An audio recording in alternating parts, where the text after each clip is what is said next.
नमस्ते अमृतलाल जी। आप इतनी रात को, क्या बात है? चोर रात ही को चोरियां करते हैं, इसलिए चोर के घर जाना हो तो रात ही को जाना चाहिए।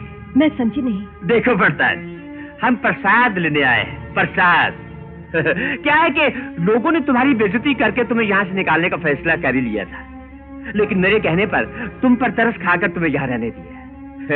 क्योंकि मैंने तुम्हारी मदद की, इसलिए तुम्हारा फर्ज बनता है कि तुम थोड़ा सा मोहब्बत का प्रसाद मुझे दे दो, ताकि हिसाब किताब लेन देन सब बराबर हो जाए। क्यों क्यों क्या ख्याल है?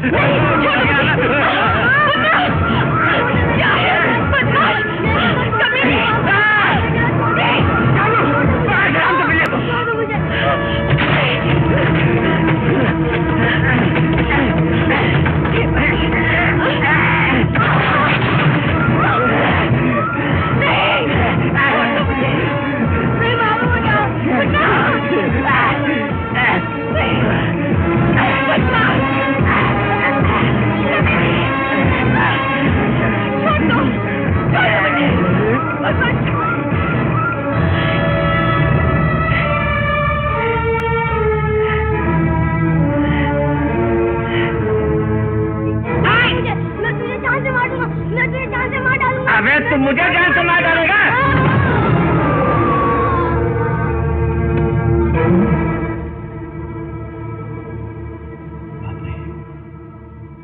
साहब ये तो मर गया।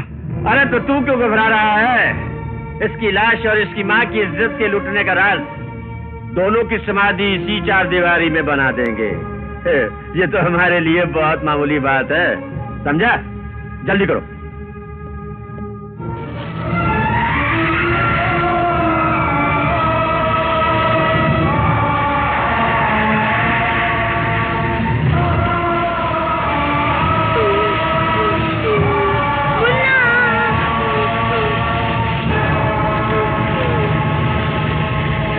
लेकिन कुछ दिनों बाद उन्हें पता चला कि एक गवाह अभी जिंदा है, यानी संध्या, जो कि पुजारी जी के पास है।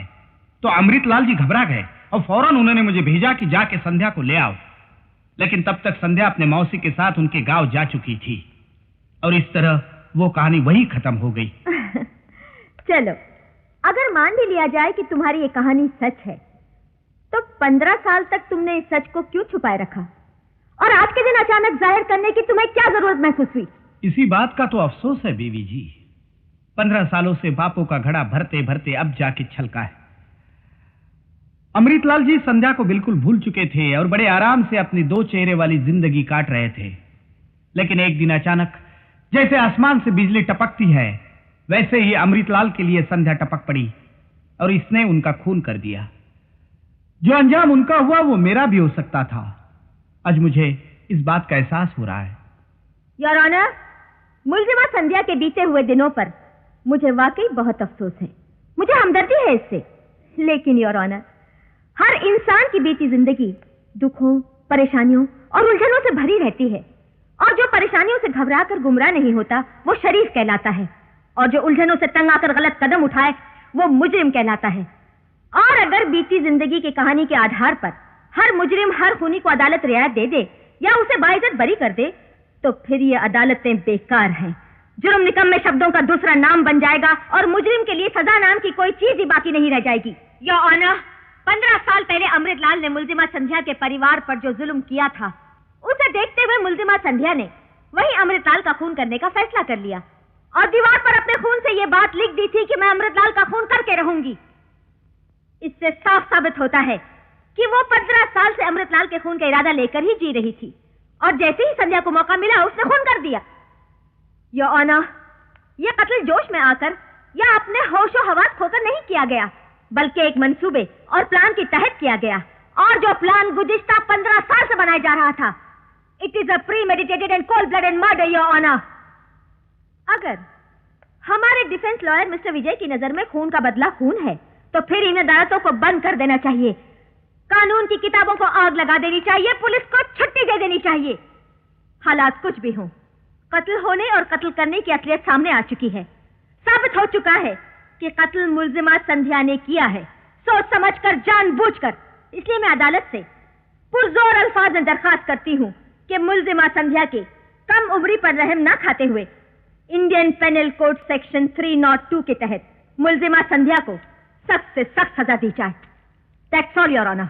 योर ऑनर, अभी पब्लिक प्रोसिक्यूटर ने अपनी जोरदार और धुआंधार जीरे में यह साबित करने की कोशिश की है कि हालात का जुर्म से कोई संबंध नहीं होता। हर मुजरिम को हर हालत में सजा मिलनी चाहिए। लेकिन I am sorry your honour, मैं इस बयान से बिल्कुल सहमत नहीं हूं। इसे कंडेम करता हूं, इसकी सख्त मुखालफत करता हूं। आप सब जानते हैं, हालात और वाकयात को मद्देनजर रखते हुए कानून में रद्दोबदल तो होते रहते हैं। जैसे कुछ साल पहले तक इस देश की औरतों को वोट देने का हक तक नहीं था, लेकिन आजकल की औरतों के हकूक कितने बढ़ गए हैं इसकी मिसाल आपके सामने है कि एक औरत पब्लिक प्रोसिक्यूटर बनकर कानून और उसके फैसले बदलने के अंदाज बता रही है। योर ऑनर, कानून समाज के लिए बनाया गया है, समाज कानून के लिए नहीं। एक इंसान की हत्या करना या उसका खून करना हर जगह पर जुर्म नहीं होता। इसकी मैं आपको कई मिसालें दे सकता हूं। जैसे एक फौजी सिपाही मैदान जंग में कितनी हत्याएं करता है, लेकिन उसे मुजरिम नहीं कहा जाता, बल्कि उसे बहादुरी के मेडल दिए जाते हैं, देशभक्ति का खिताब दिया जाता है। आए दिन दंगे फसाद होते हैं और हालात को काबू में लाने के लिए पुलिस को गोलियां चलानी पड़ती हैं, जिसकी वजह से कई बेगुनाह और मासूम भी मारे जाते हैं। लेकिन वो हत्या नहीं कहलाती, बल्कि नौकरी का फर्ज कहलाता है। ऑपरेशन करने वाले डॉक्टरों के हाथों कभी कभी मरीज मर जाते हैं, लेकिन वो हत्या नहीं कहलाती, वो पेशे की नजाकत कहलाती है। इस जीरे के दौरान अगर पब्लिक प्रोसिक्यूटर मुझसे नाराज होकर, गुस्से में आकर, मुझ पर कूदकर, मेरा गला दबाकर मुझे जान से मारने की कोशिश करती और मैं पलटकर इन्हें जान से मार देता, तो वो भी हत्या नहीं कहलाएगी, बल्कि आत्मरक्षा कहलाएगी। इसी तरह 15 साल पहले अमृतलाल ने संध्या के सारे परिवार का सर्वनाश कर दिया, जिसे संध्या ने अपनी आंखों से देखा। अगर संध्या उसी वक्त अमृतलाल का खून कर देती तो वो भी हत्या नहीं कहलाती, बल्कि बचपन का जोश और नासमझी कहलाती। योर ऑनर, बचपन से लेकर जवानी तक और जवानी से लेकर अपनी शादीशुदा जिंदगी तक संध्या ने यह दुख, यह दर्द अपने सीने में दबाए रखा। अपने बीते हुए दिनों के सुलगते हुए जख्मों की आग को बुझाने के लिए संध्या के पास एक ही रास्ता था, और वो था अमृतलाल का खून। अगर संध्या अमृतलाल का खून न करती तो शायद ये पागल हो जाती।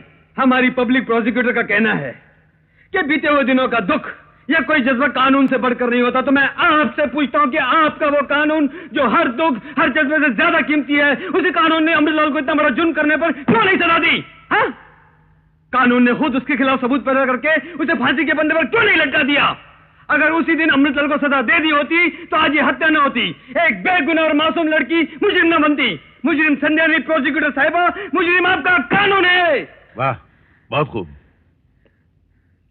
योर ऑनर, अपनी जीरे खत्म करने से पहले मैं सिर्फ इतना कहना चाहता हूं कि संध्या बेगुनाह होते हुए भी सारी जिंदगी दुख सहती रही, दर्द के कांटों पे तड़पती रही। डॉक्टर ललिता की डॉक्टरी रिपोर्ट के अनुसार संध्या ने जो हत्या की वो बगैर सोचे समझे की, क्योंकि इसकी दिमागी हालत ठीक नहीं थी। इसीलिए मैं अदालत से हाथ जोड़कर मौजवाना दरख्वास्त करता हूं कि आईपीसी सेक्शन 84 के तहत संध्या को बाइज्जत बरी किया जाए। That's all, Your Honor. The judgment is reserved till Monday. The court is adjourned.